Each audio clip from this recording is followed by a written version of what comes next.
विधायक दल की बैठक तो लगातार होती रहती है। अनफॉर्चुनेटली हमारे जो साथी कुछ बैठे हैं गुड़गांव हमारे शहर के अंदर, वो आते नहीं हैं, जबकि सबको मालूम है कि किस प्रकार का राजनीतिक माहौल बना हुआ राजस्थान के अंदर। ऐसे वक्त में जो चुनाव जीत के आए हैं कांग्रेस के चुनाव चिन्ह पर, वो लोग आगे अलग जाके बैठ जाए। अगर कोई नाराजगी है तो एआईसीसी में जाके बैठते, अखिल भारतीय कांग्रेस कमेटी 24 अकबर रोड, पता है, पीसीसी में आके बात करते हैं। और इतने दिनों से वो वहाँ बैठे हुए अलग होकर के, अब भी मैं चाहूँगा उनको आना चाहिए मीटिंगों के अंदर। अब तो असेंबली बुला ली हम लोगों ने। अगर वो कांग्रेस के चुनाव चिन्ह पे जीत के गए हैं तो पहली ड्यूटी है कि सरकार के साथ में खड़े दिखे, वो पब्लिक को भी। जनता उनके क्षेत्र में क्या सोच रही होगी, कुछ सोच नहीं सकता। उनका एहसास अभी उनको है नहीं। जो जाएंगे तो मालूम पड़ेगा कि आप सरकार के माध्यम से काम करवाने के बजाय आप वहाँ जाके क्यों बैठे हैं, और वो बीजेपी की गोद में क्यों खेल रहे हैं। पूरी तरह बीजेपी की जो तैयारियां हैं, बीजेपी ने वहाँ पर इंतजाम किए हुए हैं, उन्हीं की पुलिस है, उन्हीं के घेरे में बंद है। वहाँ पर कोई आना चाहे तो नहीं आ सकता है, ऐसा संदेश आ रहे हैं। हमें तो मालूम पड़ नहीं रहा है, क्योंकि एसओजी जाती है वहाँ। जिन लोगों के खिलाफ केस बने हैं एसओजी के अंदर, एसीबी के अंदर, उनको अलाउ नहीं वहाँ पर। इनको हम क्या कहेंगे? फिर कहते हम कांग्रेसी हैं। फिर कैसे कांग्रेसी हुए? तो ये स्थितियाँ सबके सामने हैं। पूरा प्रदेश देख रहा है, पूरा देश देख रहा है। पूरा खेल बीजेपी का है, ये पूरा खेल बीजेपी का है। और बीजेपी जो है उनको जनता माफ नहीं करेगी। 2 चुनाव जीत के भारी बहुमत से, कोई दो राय नहीं।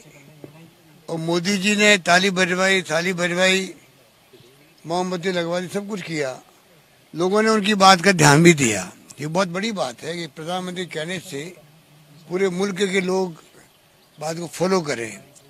तो आज जिस प्रकार से केंद्र सरकार में बैठे हुए मंत्री लोग उनके षड्यंत्र कर रहे हैं, एक नाम तो सामने आ ही गया मिस्टर शेखावत का। जो ऑडियो आया बिल्कुल सबको मालूम है कि किसका ऑडियो है। अभी तक उसका इस्तीफा नहीं हुआ है।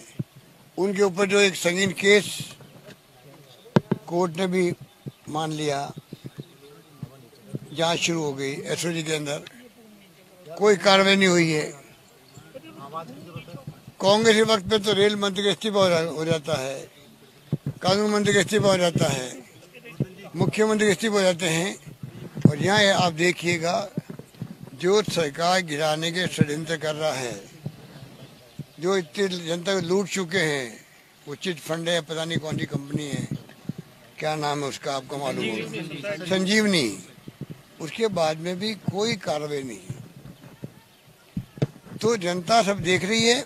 और बीजेपी को चाहिए, अमित शाह जी को चाहिए कि सरकार गिराने के इरादे छोड़े देश के अंदर। उससे लोकतंत्र कमजोर होगा। उससे जनता के जीवन को बचाना है, उसके लिए सबको लगना चाहिए। जनता का जीवन कैसे बचे? WHO की रिपोर्ट आ रही है, बहुत ही गंभीर आ रही है कि आने वाले वक्त में कोरोना बहुत ज़्यादा फैल सकता है। हमें चिंता वो लगी हुई है, इसलिए मैं रोज़ वीडियो कॉन्फ्रेंसिंग करता हूँ, रिव्यू मीटिंग करता हूँ, और सारे साधन झोंक सके हमने। अभी मैंने परसों ही 350 करोड़ रुपए गरीबों के खाते में डाले हैं। तमाम तरह की दवाइयाँ महंगी है, मैंने कहा कि गरीब से गरीब आदमी है, उसका इलाज भी पूरा होना चाहिए। और दूसरी तरफ हमारी गवर्नमेंट को गिराने के लिए षड्यंत्र हो रहे हैं। तो आप बताइए कि क्या चुनी सरकारों का काम सरकार गिराने का है या लोगों के जीवन को बचाने का है? लोगों का जीवन बचाने का। आप बताइए, मुझे समझ के परे है कि किस प्रकार से कोई सोच रख सकते हैं कि लोगों का जीवन बचे, आजीविका बचे, उसकी वजह आप सरकार गिरा रहे हो। तो मैं समझता हूँ कि प्रधानमंत्री जी को चाहिए वो खुद देखिए हो क्या रहा है राजस्थान के अंदर। मैंने खुद ने टेलीफोन किया प्रधानमंत्री जी को, बातचीत करी मैंने खुद ने, और मैंने बताया उनको किस प्रकार की स्थिति राजस्थान के अंदर है। देश का प्रधानमंत्री है, मेरी ड्यूटी थी मैं उनसे बात करूं। मुझे खुशी है गवर्नर साहब ने कल मेरी बात को माना और 21 दिन के बजाय जो 7 दिन चले गए थे पहले के, मैंने कहा उनको काउंट कर लीजिए आप, कम से कम और 21 दिन रहेंगे तो हॉर्स ट्रेडिंग बढ़ेगी।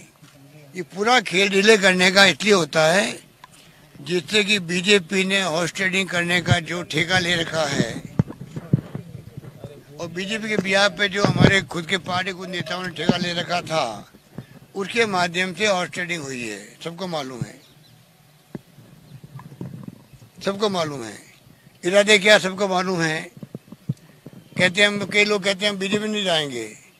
बीजेपी नहीं जाओगे, थर्ड मोर्चा बनाओ, तीसरी पार्टी बनाएंगे, जो षड्यंत्र किए गए हैं इसके मायने आप कांग्रेस छोड़ रहे हो वॉलंटरली।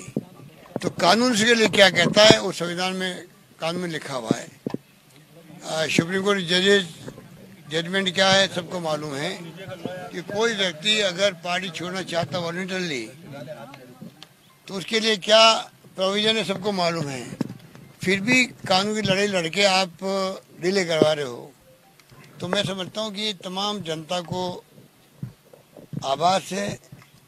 और मैं आज फिर कहना चाहूँगा कि कर्नाटक मध्य प्रदेश के बाद में जिस रूप में राजस्थान पर हमला किया गया है, राजस्थान में इनको मुंह की खानी पड़ेगी। और यहाँ हमारी एकजुटता है, सरकार हमारी पूरे 5 साल तक चलेगी, इनके तमाम षड्यंत्र विफल होंगे और पूरे देश में मैसेज आएगा कि राजस्थान के विधायकों ने हॉर्स ट्रेडिंग में परवाह नहीं करी, लोभ लालच में नहीं आए, ईमान के साथ रहे, ईमानदारी से रहे। और जो लोग गए हैं, मुझे पता नहीं उनमें से किन किन लोगों ने पहली किस्त ली है, कहीं हो सकता है कि लोगों ने किस्त नहीं ली हो। मैं चाहूँगा उनको वापस आना चाहिए, मैं चाहूँगा उनको वापस आना चाहिए। नंबर 2, कल रात से जैसे ही 14 तारीख की तारीख आई है असेंबली की, उसी वक्त से जो पहले वो पहली किस्त 10, दूसरी किस्त 15 की थी, अब आपको जान के आश्चर्य होगा अब अनलिमिटेड हो गई है। अब पूछा जा रहा है अब आप बताओ क्या चाहिए आप। इसका मतलब 25 से जो है हॉर्स ट्रेडिंग की रेट और बढ़ गई है। मॉनिटरिंग कौन कर रहा है देश के अंदर, सबको मालूम है। इसलिए आज बताइए, देश का दुर्भाग्य देखिए आप, 2 बार इस देश की जनता ने लगातार पंडित नेहरू के बाद में नरेंद्र मोदी जी को प्रधानमंत्री चुना है। और इस देश के अंदर लोकतंत्र की जो धज्जियां उड़ाई है, चुनी सरकारों को जो तोड़ रहे हैं, मैं समझता हूँ कि जनता इनको माफ़ नहीं करेगी। और कोरोना की महामारी भयंकर है, जो लोग मर रहे हैं सबको मालूम है, उसके बावजूद भी लोग परवाह नहीं कर रहे हैं। इनको सरकारें गिराओ, कांग्रेस मुक्त भारत बनाओ, ये चिंता है, बजाय कि किसी के जीवन बचाने की। दुकानें बंद पड़ी रही, व्यापार ठंडे बंद पड़े रहे, उद्योग धंधे बंद हो गए थे। और तो और लॉकडाउन में क्या हुआ, और वापस गाड़ी पटरी लाने की हम कोशिश कर रहे हैं जिससे कि आजीविका चले लोगों की। इनको कोई परवाह नहीं। हमारी सरकार लगातार कोरोना पे ध्यान दे रही है। माननीय राज्यपाल महोदय लगातार कोरोना की बात करते हैं। अभी उन्होंने, मुझे अच्छा लगा, उन्होंने मैसेज दिया कि राजस्थान सरकार बहुत शानदार काम कर रही है प्रबंधन का कोरोना को लेकर के। बाकी जो हमारे जो भी गवर्नेंस है उसमें हमारे मंत्री लोग जाके बैठे सचिवालय में, मजबूरी में हमारे एमएलए यहाँ बैठे हुए हैं। और मैं उम्मीद करता हूँ कि भगवान इनको सद्बुद्धि दे कि कोरोना की जंग को लड़ने में राज्य सरकारें केंद्र मिलकर लड़े, पक्ष विपक्ष सब लड़के सब मिलकर लड़े। जैसे मैंने राजस्थान में परंपरा कायम की है। बीजेपी, कांग्रेस, सीपीएम, सीपीआई, कोई पार्टी हो, बीपीटी, सब मिलकर के कोरोना की लड़ाई लड़ रहे थे हम लोग, सबको मैंने साथ लिया था। वही भावना के साथ में पूरे मुल्क में ये लड़ाई लड़ी जानी चाहिए कोरोना के खिलाफ में, तब जाके हम विजय प्राप्त करेंगे कोरोना की जंग से। ये जो हालात बना रखे हैं बीजेपी ने, बीजेपी को जनता माफ नहीं करेगी। और जितने बयानबाजी कर रही राजस्थान के नेता लोग, ये छिप छिप के जाते दिल्ली। इनको पूछो जब आप षड्यंत्र में शामिल नहीं हो तो आपको छिपके जाने की जरूरत क्या है दिल्ली के अंदर? आप कोई दिल्ली आना कोई बुरा तो है नहीं, आप जाओ हाईकमांड से मिलो, वापस आओ, क्या दिक्कत है आपको? पर सब नेता छिपके जाते हैं, छिपके आते हैं, रात को जाते हैं, सुबह आके कहते हैं हम तो यहीं थे। झूठ बोलने की क्या आवश्यकता है? तो इसलिए हम इनको पूरा एक्सपोज करके रहेंगे। हम भी छोड़ने वाले नहीं इनको। हम चाहेंगे कि जनता के सामने एक्सपोज हो, पूरे प्रदेश में, पूरे देश के अंदर। जो लड़ाई डेमोक्रेसी को लेकर शुरू हुई है, एआईसीसी ने जो अभी स्पीक ऑफ डेमोक्रेसी की बात की गई, शिव डेमोक्रेसी की बात की गई है, 10 करोड़ लोगों ने साथ दिया उसका। 10 करोड़ लोगों ने साथ दिया। राजभवन पे बाहर धरने लगे पूरे देश के अंदर। एक्स्ट्रा ऑर्डिनरी रिस्पॉन्स मिले लोगों को मिला है। आम जनता जुड़ रही है प्रचारणों के अंदर। वो समझ गई है कि कोरोना की जंग की बजाय ये लोग सरकार को तोड़ने में लगे हुए। और रेट बढ़ा दी इन्होंने अपनी। हॉर्स ट्रेडिंग रेट बढ़ चुकी है राजस्थान के अंदर। कितने दे रहे हैं सर? मुंह मांगा दाम है। वो आपको पूछ रहे हैं, आप क्या चाहते हो? सर आप क्या चाहते हो? आपने माफ करने के लिए तैयार और कल रात से ही जैसे ही गवर्नर साहब ने 14 तारीख डिक्लेयर करी, इधर मीडिया ने चलाया होगा, उधर टेलीफोन लग गए लोगों के पास में। सर माफ। और वापस खबर हमारे पास आती है। वो खबर वापस आती है कि कौन फोन कर रहा है, क्या ऑफर कर रहे हैं। उनको पूछ रहे बेहतर बता दीजिए आपको क्या चाहिए। पुराने रेट छोड़िए, नई रेट लाइए। 35 से 50 हो गए क्या सर? 35 से 50 कर दिए आने वाले थे। आने वाले जाने वाले मैं बात करता ही नहीं हूँ। फ्लोर टेस्ट होगा, अगर हम जाएंगे असेंबली के अंदर, जो बिजनेस एडवाइजरी कमेटी तय करती बिजनेस को, वहाँ फ्लोर टेस्ट होना है, कोरोना की बात करनी है, या हमें आर्थिक स्थिति जो स्थिति बनी है देश के अंदर, प्रदेश के अंदर कोरोना के लॉकडाउन के बाद में, उस पर बात करनी है। तमाम बातें हम लोग करेंगे। सर माफ करने की प्रवृत्ति आपकी रही है, तो क्या गुंजाइश बची है कि बार बार ये बात आ रही है? ये तो बात हम कह चुके हैं कि अगर वो जाते हैं एआईसीसी के अंदर शिकायत करने के लिए, जाना चाहिए था वहाँ पर। वहाँ जो हरियाणा के अंदर बैठे उनकी बजाय जाना चाहिए इनको एआईसीसी के अंदर जाना चाहिए। अगर मुख्यमंत्री की शिकायत है तो जाके वहाँ शिकायत कराए हाईकमांड को, कोई दिक्कत नहीं है भाई। खुला मैं समझता हूँ कि जो रूप लिया उन्होंने, उससे पता नहीं वो चाहते क्या है। कांग्रेस के अंदर तो जैसे कोई वॉलंटियर मेंबरशिप छोड़ रहा हो, उस ढंग का माहौल उन्होंने बनाया है, और उसके लिए संविधान और सुप्रीम कोर्ट परमिट नहीं करता किसी को भी। सर हरीश साल्वे ने आज बहस भी की है बसपा विधायकों को लेकर के, और कह दिया कि मर्जर गलत है। जब बीजेपी मर्जर करवा रही है, वो तो 4 टीडीपी के 4 मेंबर पार्लियामेंट को राज्यसभा के अंदर रातों रात मर्जर करवा दिया राज्यसभा के अंदर। वो तो मर्जर सही है। और राजस्थान के 6 विधायक मर्डर करके कांग्रेस में, वो मर्डर गलत है। तो फिर बीजेपी का चाल चरित्र चला कहाँ गया, मैं पूछना चाहता हूँ। राज्यसभा में मर्डर हो वो सही है, या मर्डर हो गलत है।